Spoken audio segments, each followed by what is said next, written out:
Guten Abend. Ja, von hier schaut das jetzt sehr voll aus.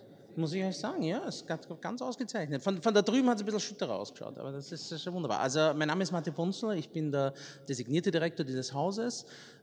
Es ist mir eine große Freude, Sie alle hier zu begrüßen, auch im Namen von Wolfgang Koos, unserem Direktor.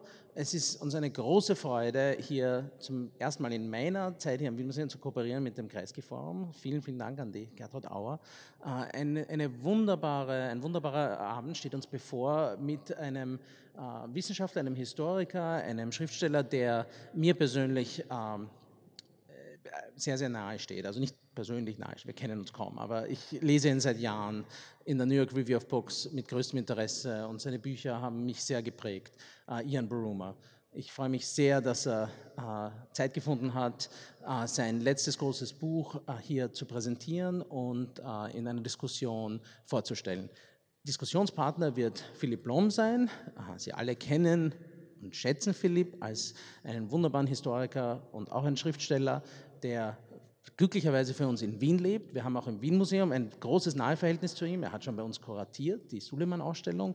Und er ist natürlich der Autor, also jetzt nur damit ich die Titel ganz richtig, es sind so viele Bücher, aber ich glaube, am relevantesten für die heutige Veranstaltung ist der taumelnde Kontinent und der Zerrissene und die zerrissenen Jahre. Zwei ganz wichtige Bücher über das frühe 20. Jahrhundert, die natürlich einen wichtigen Kontext bilden, auch für den Abend heute, der sich ja dreht um 1945, ein Jahr, dem wir dieses Jahr natürlich auch gedenken. Noch einmal willkommen beim Wien-Museum und ich werde jetzt den Philipp bitten, herzukommen und den Ian wirklich vorzustellen. Okay, Dankeschön. Martin, herzlichen Dank. Du hast eigentlich meinen Job schon gemacht. Dafür danke ich dir ganz besonders. Ian Buruma, Sie kennen ihn, ein Historiker, der selbst viel gereist ist zwischen verschiedenen Welten, in Den Haag geboren, aus einem deutsch-jüdisch-holländisch-britischen Familie und studiert in Leiden, in Tokio, gelebt in Hongkong, in Großbritannien und jetzt bei New York oder in New York. Er ist Professor für Human Rights am Bard College und viel von seinem Werk, von seinen Büchern beschäftigt sich mit kulturellen Reflexionen, mit Wahrnehmungen zwischen Kulturen und mit dem Legat des Krieges. Und ich glaube, diese Interessen kommen zusammen in dem Buch 1945, das er heute vorstellen wird, über das wir uns unterhalten werden.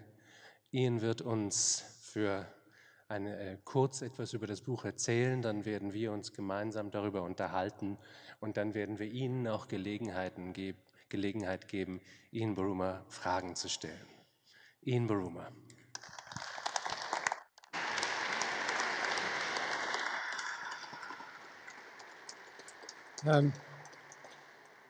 Good evening, thank you for coming.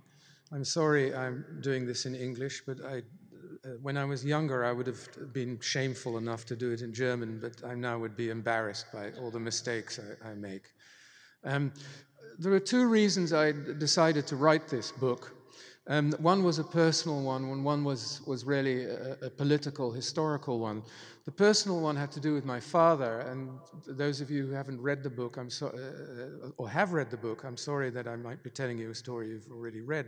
But in short, my father was a student in Utrecht in 1941, a law student, and joined the fraternity, the Burschenschaft, and which one did as a law student.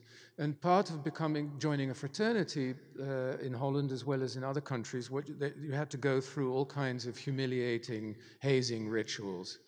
And the German occupation had banned student fraternities in Holland at the time because they were afraid that they would be sources of resistance.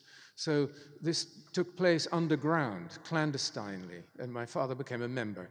Then later he was caught and he was taken as a forced laborer to Berlin, where he worked in a factory in East Berlin, and he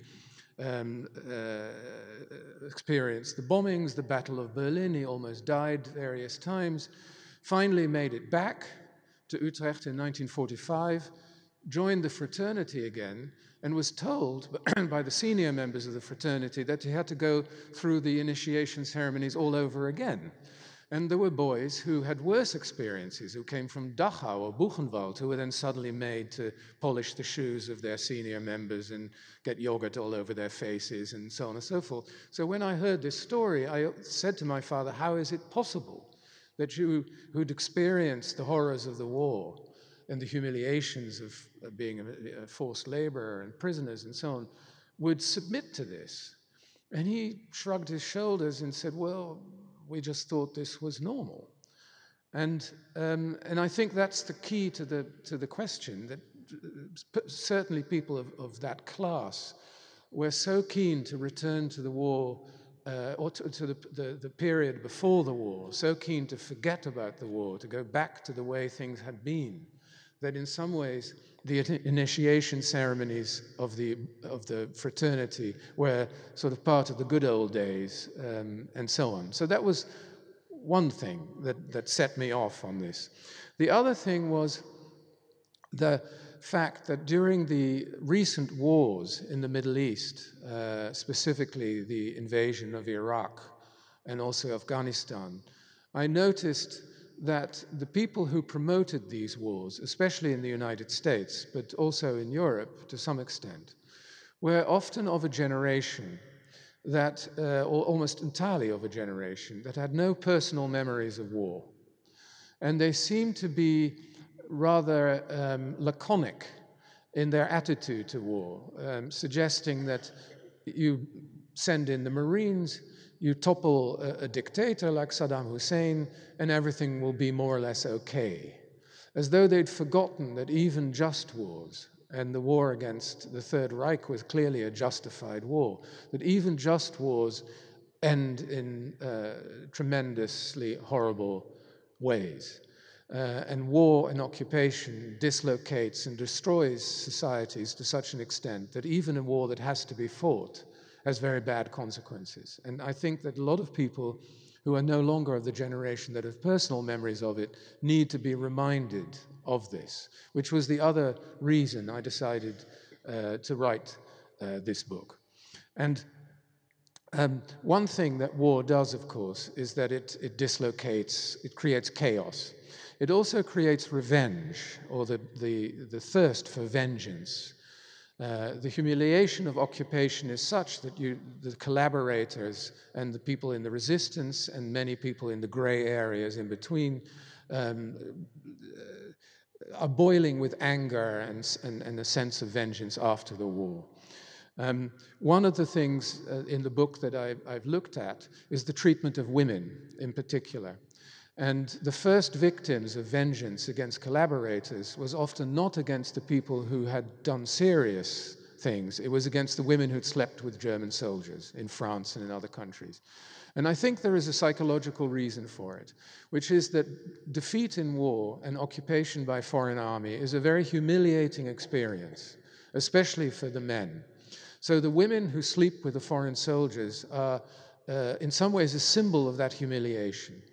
And so vengeance then explodes after the war on these women. It's also an easy way to show that you're a hero, even though you did nothing during the war, to suddenly take out your feelings of humiliation on women.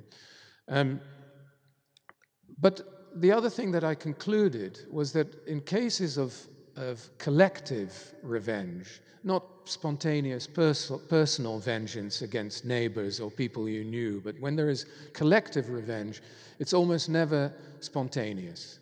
It's almost always politically manipulated and orchestrated.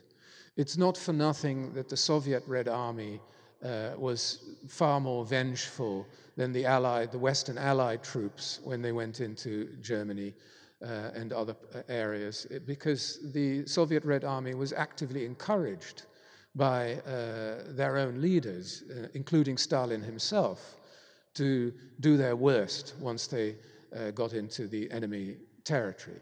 And there were many reasons why Russians would feel, or citizens of the Soviet Union, one should say, should feel vengeful, because when people think of all the raping and looting and so on that took place, one should not forget that whatever the Russians did what the Germans did to them was many times worse. But nonetheless, I think it was orchestrated, and it was in some ways part of a revolutionary project, in that in places like Silesia and Sudetenland and so on, it was not just a form of ethnic vengeance, it was also class vengeance, in that the German-speaking population, they were the professors, the doctors, the lawyers, and so on, and the ones who took vengeance on them were often a new revolutionary class. They were part of the revolution. And so there are many examples, I think, of this kind of politically motivated vengeance, which happens, of course, after every war. We see it today in the Middle East, in Libya and Iraq and so on. Again, these are things people hadn't really, the neoconservatives who promoted the war had never really thought through. One of the most interesting cases of revenge or not revenge was the fact that the Jews, who probably had more reason to feel vengeful than anybody else, took relatively little revenge. And again, there was a political reason for it. It's not that Jews are better people. It's that there was a political reason why they did not, partly because most Jewish survivors in Europe were in no shape to do anything, let alone commit any kind of violence. But there was a case of somebody who did feel that the Jews needed to avenge themselves against the people who tried to exterminate them.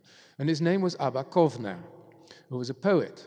And he was from Lithuania, and he fought with the partisans. He was not a survivor of a death camp. He fought with the partisans, and he was a tough guy, and he felt the Jews needed to show the world that they could not be victimized without paying a price. And he had a plan to poison the wells of Nuremberg and other cities. He felt 6 million Jews were killed, okay, we'll kill 6 million Germans. He went to Palestine to get support from Ben Gurion and the Zionists, and they immediately put a stop to it. And the reasons were largely political. They were busy building a Jewish state. They didn't want to have anything more to do with Europe. They also knew that if they started to engage in vengeance, they'd lose the moral high ground. The Germans would be able to say, okay, we did bad things, the Jews have done bad things too, so that's it. So Abba Kovner was stopped from doing this for very political reasons. Now, again, we see this in the Middle East today.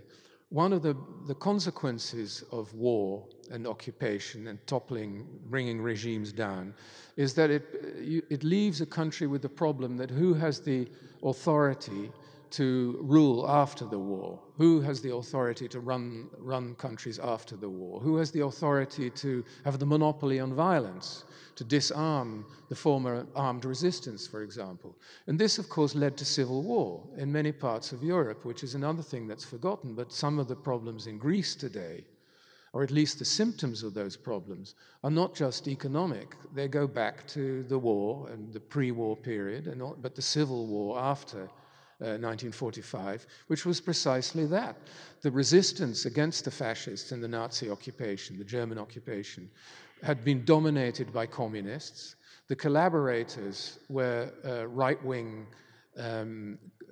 members of the pre-war fascist regime in Greece. And Winston Churchill, in the end, found himself on the side of the former fascists, trying to put down the communists who had been in the resistance and fought with the Allies against the Germans. Now, something similar happened in Italy, too. And when the Cold War began, of course, these things became even more acute. And I think we see today that still these wounds have not healed. When there's a crisis in Greece, all those old wounds of that period are exposed again. Italy still hasn't really coped with its war either. I mean, people criticize Austria, and I'm sure for very good reasons, but the Italians haven't really coped with the results of their war either, certainly not as well as the Germans. Now, there are also positive sides to the story, in that great catastrophe and great destruction also leads to construction. And I think that one of the important facets of 1945, of that year, was also that there was an enormous amount of idealism. The idea that was worldwide that from this terrible war we should learn our lesson. We should now build a new and better world, a more equal world in which there would never be another world war. And out of that idealism came various things. The first example is the fact that Winston Churchill, the great war hero, lost the first election after the Nazi defeat in the summer of 1945, even though most people in Britain regarded him as a great hero, but they didn't want him anymore because he stood for the old regime of class privilege and so on of before the war. What people wanted, since the working class and women and so on had all sacrificed themselves for the war, they didn't want to go back to the way things were. Now they wanted a more equal society with medical care that was accessible to all, decent schools, decent housing, and so on. So there was a swing to the left. And I think this happened really all over Europe and even in Asia too. There was also a strong sense of internationalism. The UN was founded in 1945 with the idea in some people's minds that only a world government would prevent a future war. Einstein thought that. The dropping of the atom bomb on Hiroshima and Nagasaki strengthened that notion in many people's minds that only a world government would prevent us from blowing up the whole world. The notion of uniting Europe and making sure that making France and Germany so interdependent that they would never go to war again also came from the experience of World War II, even though the ideas, of course, are older. And so there was a surge of social democratic, leftist, internationalist idealism that lasted for a long time. It shaped the world that I grew up in.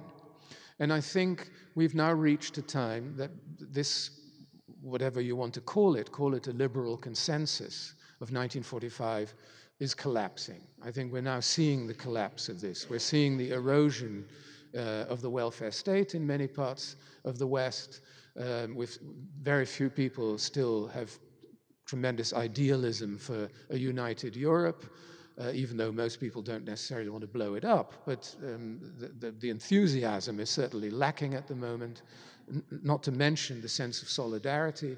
Very few people feel enthusiastic about the United Nations. The whole idea of world government, of course, already disappeared much longer ago. So there is a vacuum. And I think perhaps the crucial year was 1989, which ironically was, of course, a year of great hope. It was the year that we thought that World War II was finally over, because finally Eastern Europe and Central Europe were liberated as well. Now is the beginning of a really new age, or as President Bush said at the time, a new world order and so on. But in some ways, I think 1989, as always happens in history, had unintended consequences which are not so positive. One thing that came out of it, with the collapse of the Soviet Union and communism, people began to suspect anything to do with collective idealism, anything that had to do with left-wing idealism became suspicious. It was something that would lead to the Gulag. The whole idea of collective effort and so on, including social democracy, I think was severely damaged by the collapse of communism, even though Social Democrats was actually very anti-communist. But it was, as it were, tainted with the same brush. And that created a vacuum that we live in today. A vacuum that was filled by neoliberalism, the idea that we should all be out for ourselves and so on. I exaggerate a little bit, and I know that the situation in the United States and Britain is not quite the same as it is in Austria or Germany. Nonetheless, I think it's felt everywhere, including Asia, and we can perhaps talk about that in a minute. And the enormous success of Piketty and his book, I think, is an illustration of how keenly this vacuum is felt. I mean, he's almost greeted as a second Messiah because people are so thirsty for somebody who can come up with a new form of idealism that can replace the consensus of 1945. I don't know when it'll happen. I don't have the answers. I won't promise, not even promise, I can promise you I won't give you an answer this evening. We can only hope that we don't have to wait for another world war for the next wave of idealism, because probably very few people would survive it. Thank you very much. So now that everything is arranged, I just thought it would be nice for you as well to see Mr. Buruma while we were sitting down and not just standing up.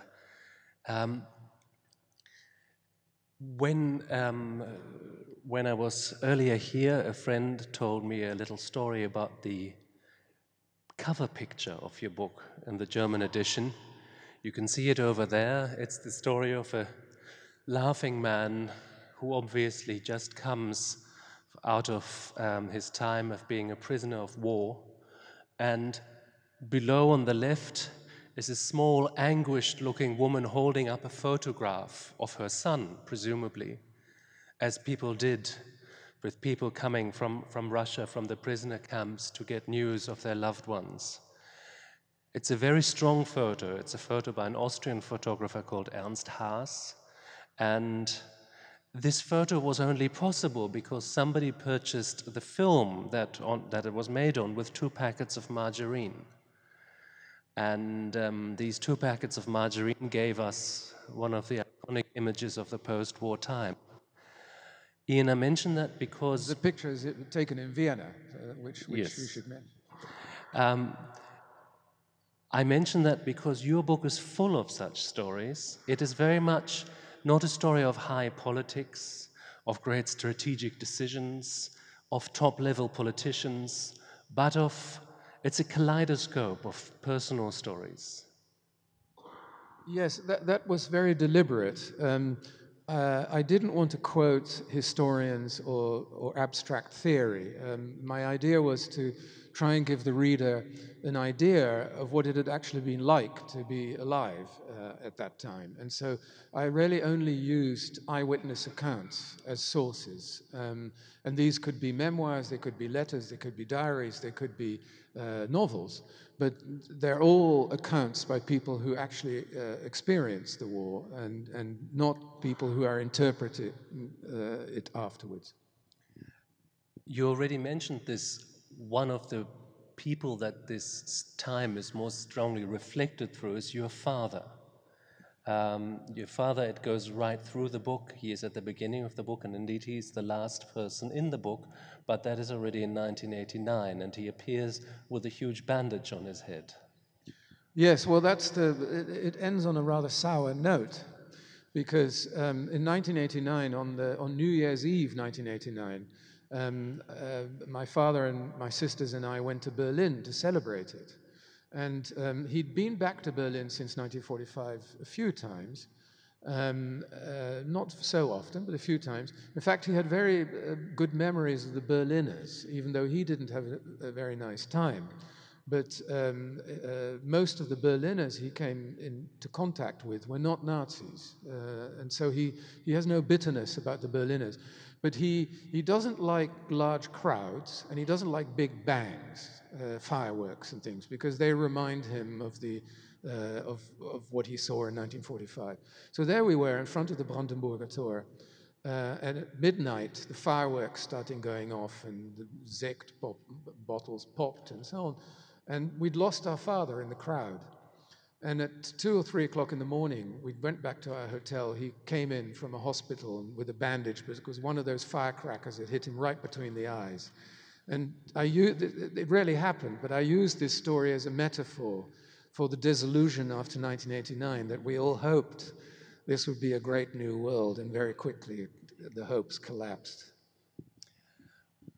One of the aspects that really mark this book out as something very different from what most European historians do is that it puts a lot of emphasis also on the war and the post-war time in Asia, and indeed in the fact that this war didn't only arguably start in Asia, but it was also possibly decided in Asia.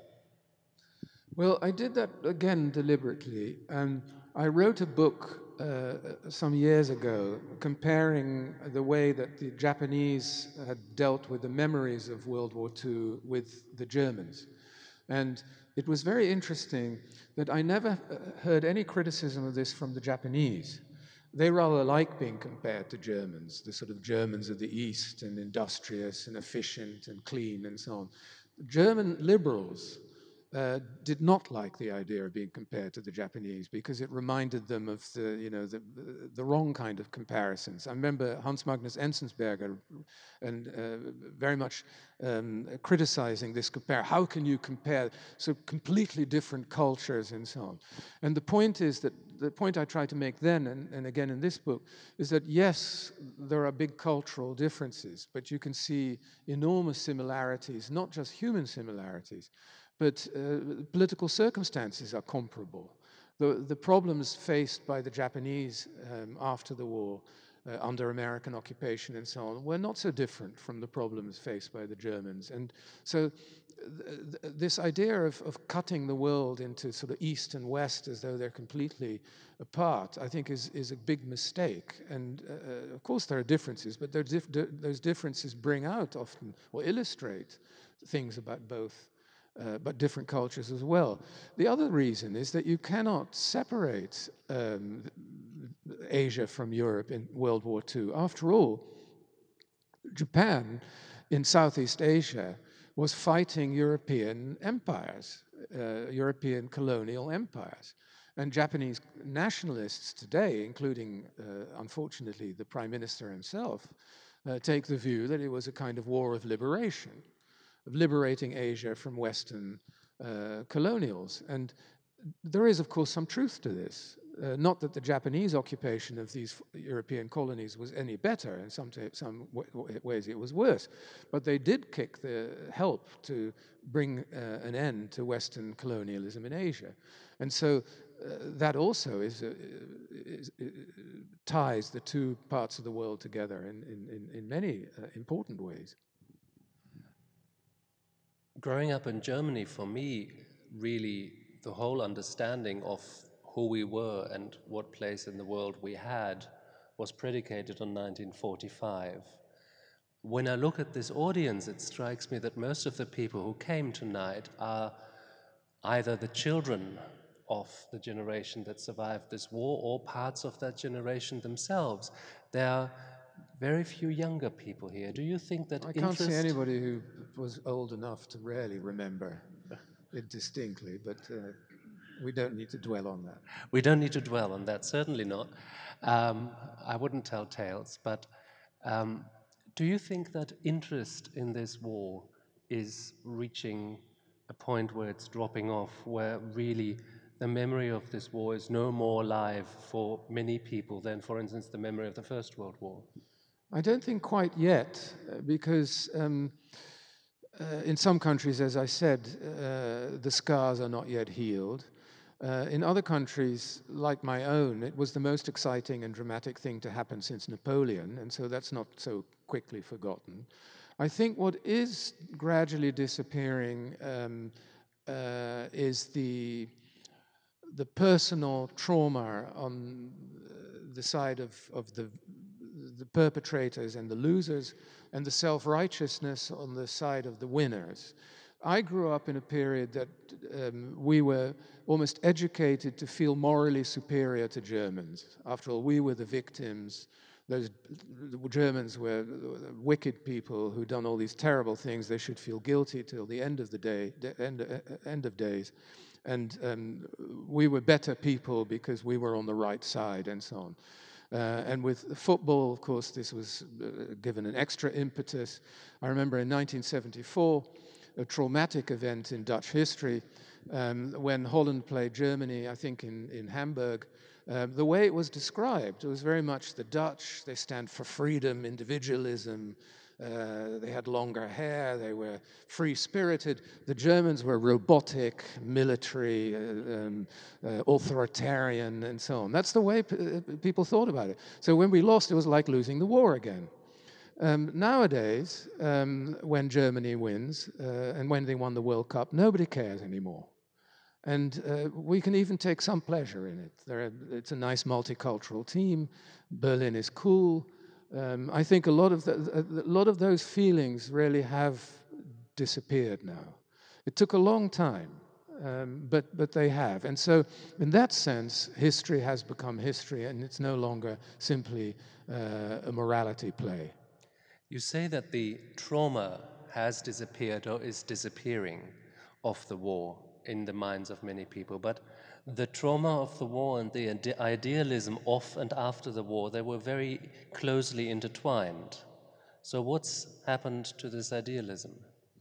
Well, idealism cannot last forever. People don't have the energy. I mean, it runs into practical problems. The wealth, by the time of certainly the late 70s, 80s, people began to realize that welfare states were getting too expensive.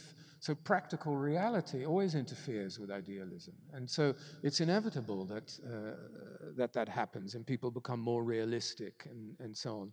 On the other hand, and realism is good. On the other hand, in order to progress, we also need a certain kind of, a certain idealism, even utopianism. Utopianism doesn't inevitably lead to the gulag. We need it to give ourselves an impetus to act and not simply to manage societies, because it's not enough. We're living at a time when the European Union is certainly going through its most severe crisis since its foundation. Is this also a time when many of the achievements of the post-war time are being undone or in danger of being undone? Well, not just undone. I think people forget the reasons why people were in favor of a union in the first place. Nobody really worries anymore that Germany and France are going to go to war. It's so unlikely. So the reason for European solidarity, European unity, that if we don't do that, we'll have another war, that's no longer very convincing to young people. So you'll have to find other reasons to convince them. And that's not so easy to do right now. And because people are not convinced anymore, old prejudices and stereotypes emerge. I mean, take the Greek crisis. Northern European countries, and it's not just the Germans, my own country included, who did very well out of lending the Greeks huge amounts of money and a cheap euro and so on. As soon as there's a serious crisis, they talk in terms of, well, those lazy Mediterraneans and those corrupt Greeks, they should be more like us and disciplined and industrious and so on. And the Greeks immediately come up with those Nazis and they're doing it to us again. And so all the old stereotypes re-emerge. And so we need to have a story that is convincing to young Europeans that it's still a worthwhile project. And this is not so easy to do. And we can't entirely rely on our politicians to do it because they follow the public mood. I mean, they have to, in some ways, be pushed. One of the people who I think would be of the same opinion, though she would be loath to say it, is Queen Elizabeth of England, who is today on one of her very few and undeclared political missions of her political life, because she's in Germany to try to keep Britain in the European Union. Well, she's a German, of course. She is a German, of course. People forget that until the First World War, this family was called Sachsen-Coburg-Gotha, and they simply adopted the name of the place they lived in, Windsor, as their second name when that became an unfashionable name. But you're quite a partisan of Britain in the European Union. Yes, because I'm not a huge admirer of French statism. I'm skeptical about, even though I think that the architects of Europe, Jean Monnet and Schumann and so on, were great men of immense goodwill and so on. I'm not sure they were great democrats. I think they were technocrats who had a vision And they believe that if you leave it up to people like them, well-meaning, practical, active elites, then things will fall into place. And they found, I think, parliamentary democratic procedures a hindrance rather than a help. And so I think a certain Euroscepticism is necessary. I mean, we need to keep that technocratic tendency from Brussels slightly under control, and constantly keep in mind how we do this while preserving our democratic institutions. And I think without Britain, that would be more difficult, because then it become a kind of Franco-German show, which is probably, for smaller countries, probably including Austria, not necessarily desirable. It is also a question of simply democratic legitimacy. I mean, I think you would agree that at the time what Schuman and Monet did was probably the right thing. Nobody in the 1950s, certainly not most voters who were hoping that if their immediate lives would improve, thought that a coal and steel union and a stronger union was in any way important, and it was an elite project from its inception. But it's never really achieved that democratic legitimacy. That is a curious thing, because, as you said, it was also a time when there was a great upswell of democratic feeling, but really Europe is still lagging behind in that respect. Yes, well, I hope you don't expect me to come up with a solution for Europe tonight. It was, of course. But yes, you're right. I mean, there is a problem of democratic legitimacy, and so a balance has to be found between nation states and the EU, and it's very difficult, and it's a constant experiment, and it has to probably, it will go forward, and where it ends up, we don't know. But to come back to your earlier question, I think it is good not to simply rely on technocrats in Brussels or an elite in Brussels to do this for us. I mean, we need constant political skepticism, if you like, to make sure that we do keep our institutions intact. You mentioned the dominance of market thinking in our lives. I see today. a name there that's highly relevant. Not mine, but Coudenhove-Kalergi. Well, the lady who carries that name is sitting right behind it. It's all your fault.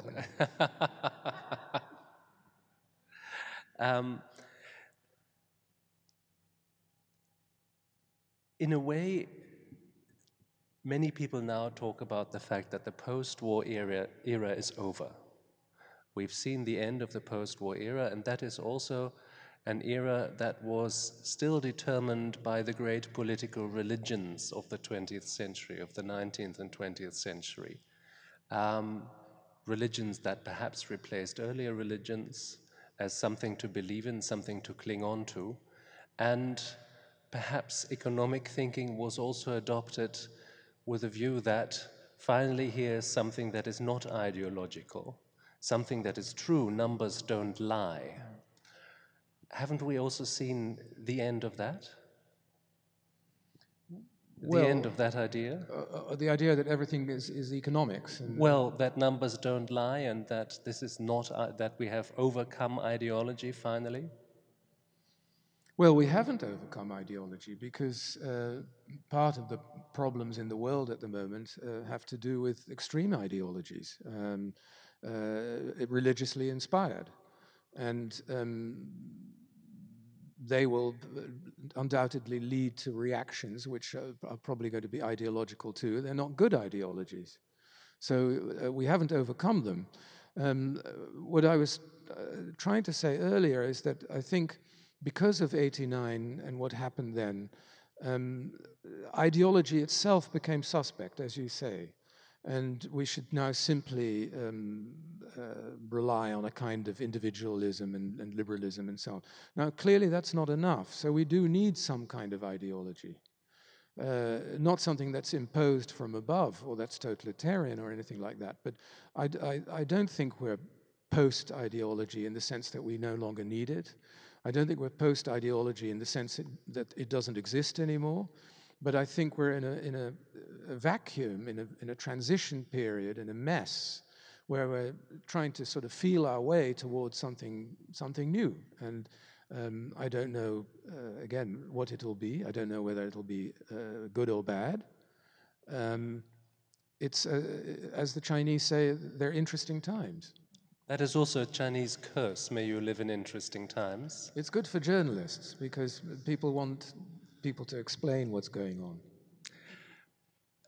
Well, I'm not sure that we will be able to explain anything, but certainly Ian Buruma is going to have a go. There is a microphone for questions that you may have or statements that you may have, and indeed there's someone who will carry the microphone around. Who would like to open the questions from the floor? Please, there's a lady there on the right. The microphone is coming. Good evening. You said at the beginning of your talk that there are wars that have to be fought. And you mentioned as an example the Iraq War. No, I didn't. Uh-huh. No, I meant the war against the Third Reich was an example. Okay. I didn't understand that very well because I'm very much surprised that that war had to be fought. Right. And I had another question, so that's clear. I have another question. You said also that we need some illusion, something new to come up. Couldn't this new illusion be something like what Syriza is doing in Greece? Or Podemos in Spain? Actually, both people, both nationalities, have a big illusion. And these illusions are being, let's say, strangled, what I have heard to be called also the Fourth Reich. Well, there's quite a lot of questions. Let me just interpose two things. First of all, just to clarify, I don't think we're talking about illusions, but about ideas and ideologies. And secondly, it's perfectly okay for you to ask your questions in German.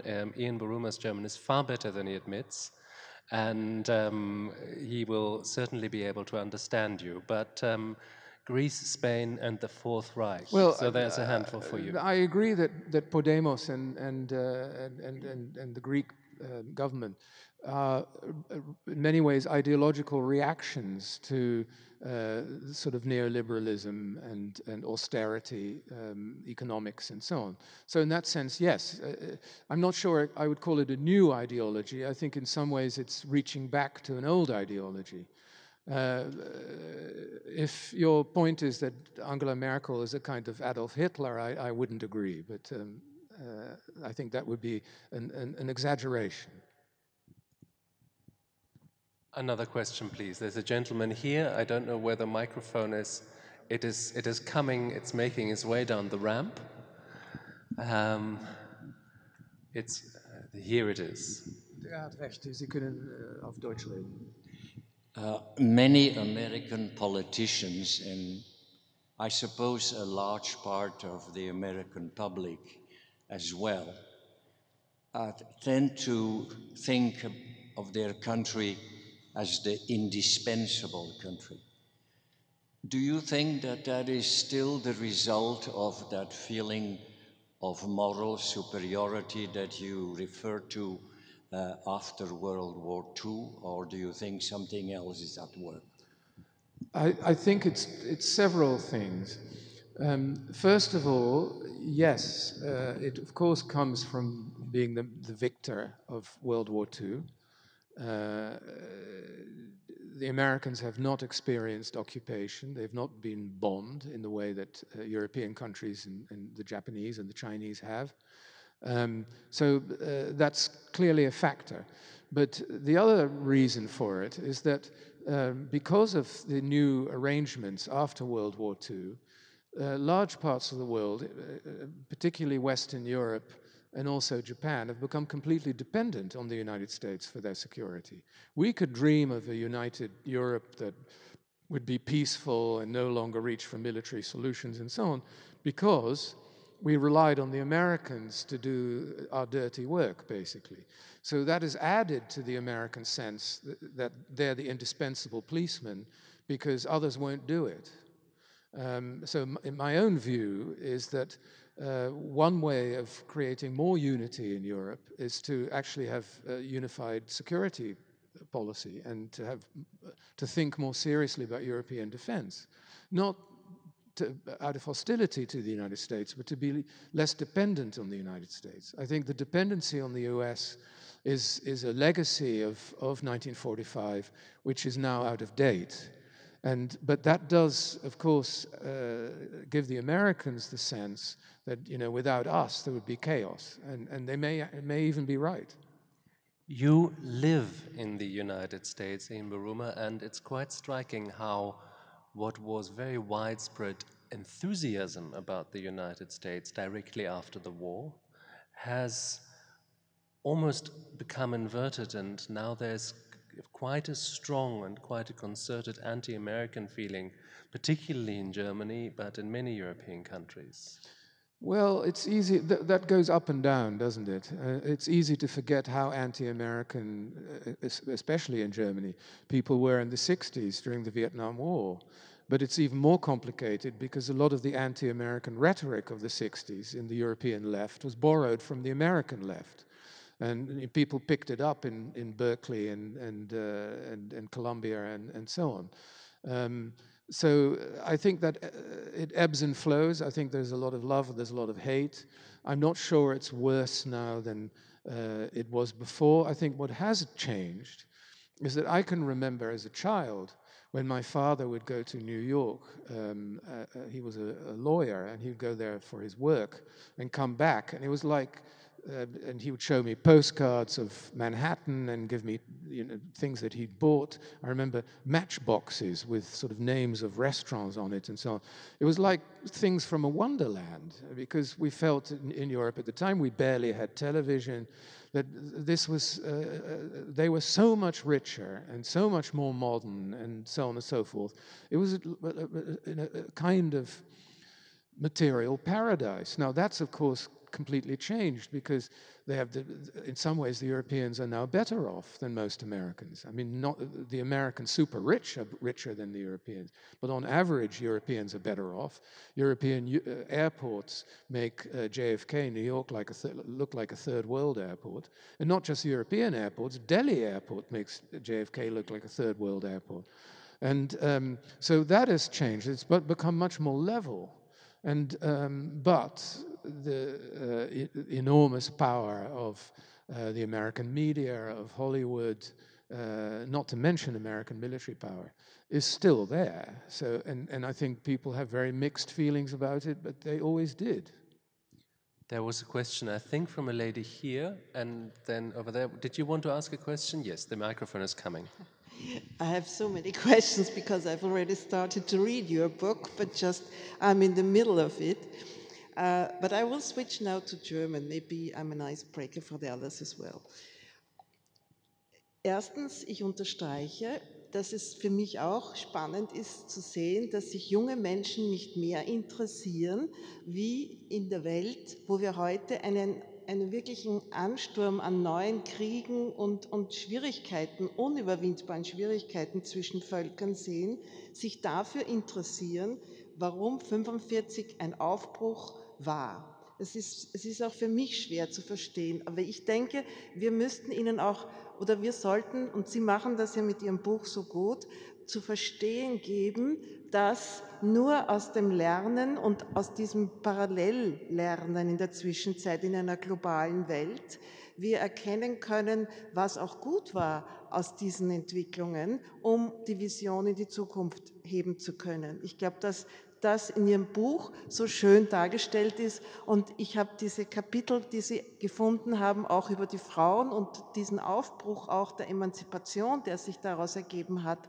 aus ihrer Rolle, der Diskriminationsrolle, die Sie erlebt haben, ganz spannenden Approach gefunden. Das ist etwas, was eine Feministin aus den 70er Jahren zum Beispiel so noch nie gesehen hat. Ja?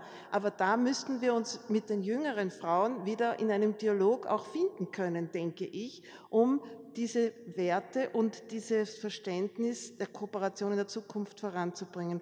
Was mich speziell interessieren würde, ist, wie glauben Sie, dass diese Gewalttätigkeit, die in einer Dimension heute zu finden ist, woraus das sowohl in Asien wie in Amerika und in Europa in diese Überdimension gewachsen ist.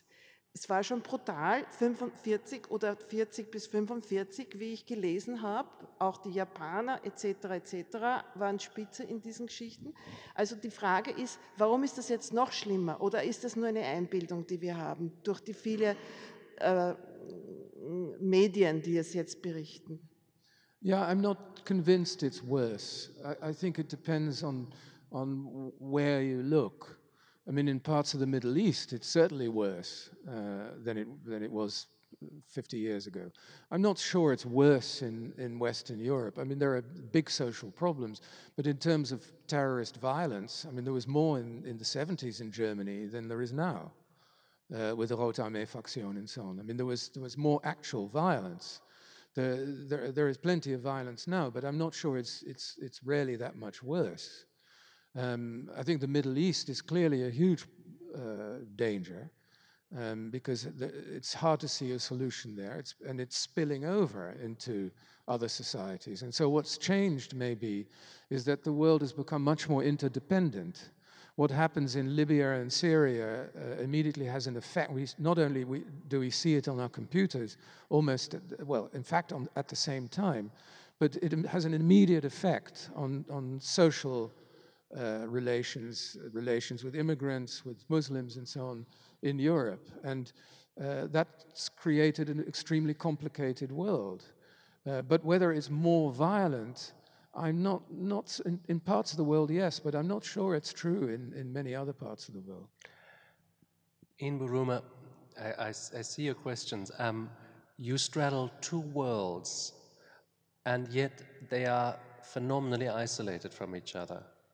We know if there's a governmental crisis in Japan, we know about smog in China, but we know hardly about the thoughts and feelings and lives of people, and very little about the culture of these places. And I suppose that is to some degree true also vice versa. This division was certainly a part of the nationalism that led to these wars. Are we condemned to being and remaining tribal? Well, again, I think one can exaggerate that. We may not know, most people may not know that much about Japan, but they know a lot more about Japan now than they did 40 years ago. I mean, we eat their food. People watch their movies. Murakami is an international bestseller. So people know more than they did. It's less far away and less isolated than it was. And it's not entirely vice versa, because I think the Japanese know a great deal more about the West than people in the West know about Japan, but that was already true 100 years ago. I don't think those wars come out of cultural misunderstanding or ignorance. I don't think you can say, if only we'd known more about Japan, then the World War II wouldn't have happened, or the Pacific War wouldn't have happened. I think that's probably an illusion. Wars happen for many different reasons, political, to do with interests, to do with natural resources, with ideologies, with all kinds of things. I don't think they come from cultural misunderstanding. So by all means, we should have cultural exchange and youth groups coming here and going there and so on, but that's not going to create world peace. There was one question here, there was one question here. So let's go over to that side. The gentleman already has the microphone. Yes. You did not mention the Iraq situation in the 1990s with the weak Saddam Hussein still in power and the sanctions regime, which caused a lot of suffering and the death cases also. I mean, do you think that the situation today is worse or better than the 90s situation? Well, I'm not an expert on Iraq, and nor am I an Iraqi. So I would hate to answer that question glibly. From what I read, for many people, the situation is probably worse. Living under a terrible dictator like Saddam Hussein was very bad indeed. Living under those sanctions was brutal. But if we think of millions of people now living in refugee camps in Jordan and other places, if we think of ISIS, if we think of the fighting going on all over the place, probably for some Iraqis, it's better now. Maybe if you're a fairly well-to-do, educated Iraqi living in Baghdad, it may very well be better. But if you're in other parts of Iraq, it's probably worse. So I don't think there's a simple answer to that.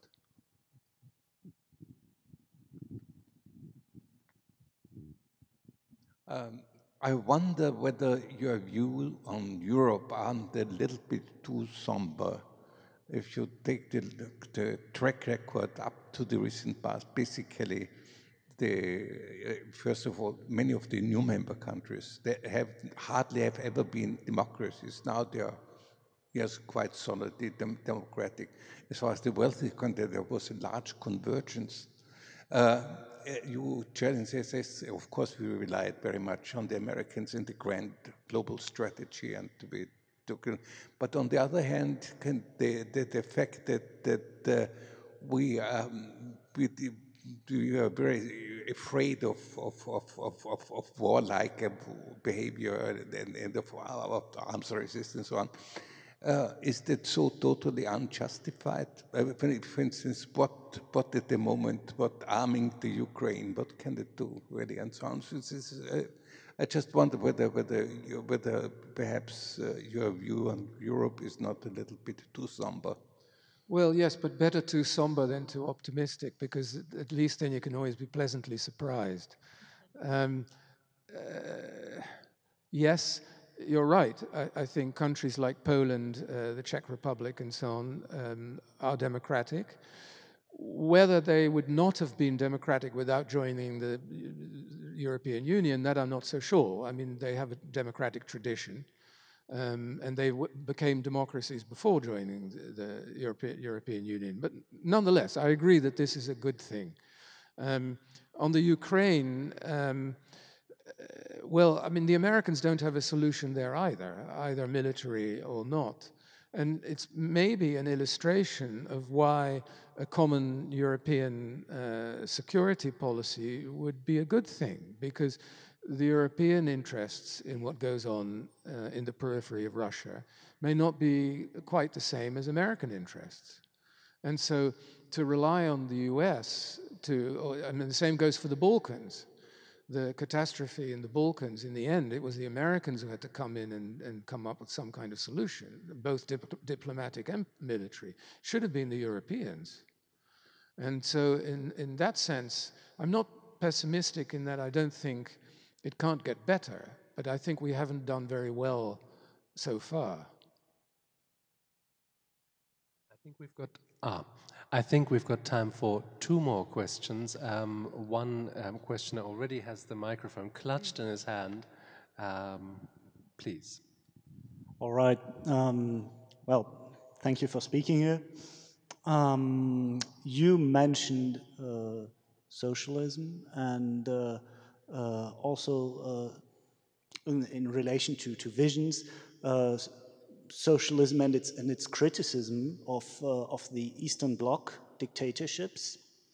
Quite clearly, I come from a country, Germany, where at least the Western German socialists had a very clear stance against those dictatorships. And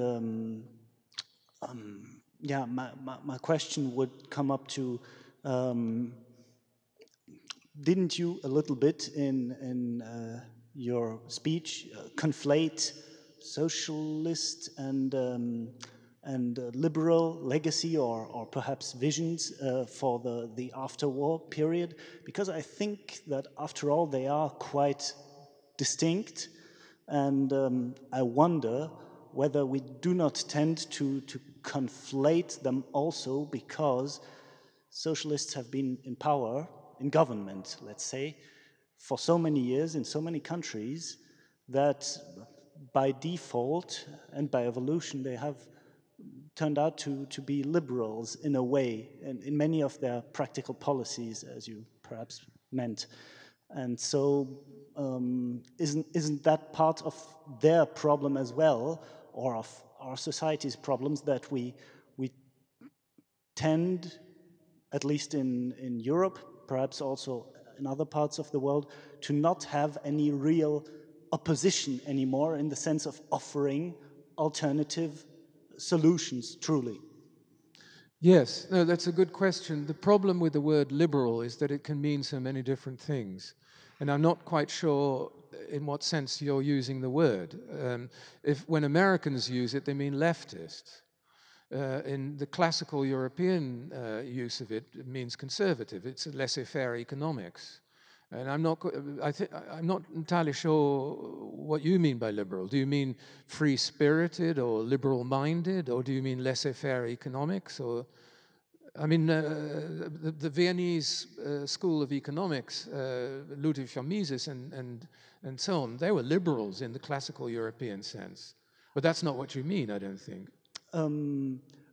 Perhaps not in the narrow sense of liberal economics, but I thought of, yes, liberalism rather as associated, let's say, with the politically dominant classes, with at least certainly not those representing the disadvantaged. Yes, liberalism as perhaps in the European sense, as you formulated it, that is to say, as clearly an attitude opposed to too much state intervention and equalizing policy. Well, they are in power at the moment. Yes. In those places. And in some cases, even when the socialists are in power, it seems indeed to be so. No, you're quite right. And you're, of course, right when you say the Social Democrats in Western Europe were anti-communist, and the communists were very anti-Social Democrat. I mean, I don't have to say that in Vienna. So you're right about that. And I think you've also put your finger on the problem. I mean, that there is no counterforce, there's no balance anymore to this neoliberal, individualistic elite politics. And there are many reasons for it. I mean, it's not just the collapse of communism in 1989, it's also because the old industrial working class has pretty much disappeared in Europe. And the people who are now social democrats tend to be highly educated people, often sometimes with state, working in government jobs, teachers, professors, and so on. It's a new elite who have very little to do with any kind of working class. And who is the working class now? And so I think because of that, since the 1970s, a lot of the old socialist and social democratic ideology began to shift anyway from class analysis and economic ideology to identity politics and sort of standing up for minorities, fighting against racism, that kind of thing, multiculturalism. And those ideas are also under severe pressure now because, well, there's a lot of room for criticism.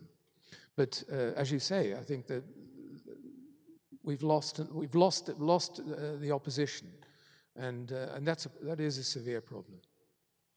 That's also a paralyzing situation for any democracy, no longer to have any real opposition. Yeah. There's two people vying and contending for the last question. We could flip a coin. I'm not quite sure what we should do. We take both. Perhaps, yes. Could you ask your questions one after the other, and then Mr. Buruma will see whether they can be combined. Thank you. Good evening. Thank you for coming to Vienna.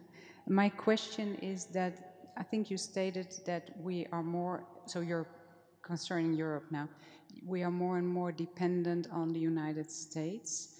And my question is that if we look into the future, with the current negotiations regarding TTIP and also the Trans-Pacific participation project that is going on, the contract, are we not going to lose the last bit or the last part of independence that we have, and that we will create even more dependency on the United States worldwide? And is that not a cause or a worry that we should have worldwide or globally? That is my question. Thank you. Yeah, I'll give you a very honest answer, which is, da bin ich überfordert. I really am not enough of an expert on economics in these negotiations to give you a very clear answer, and I won't try.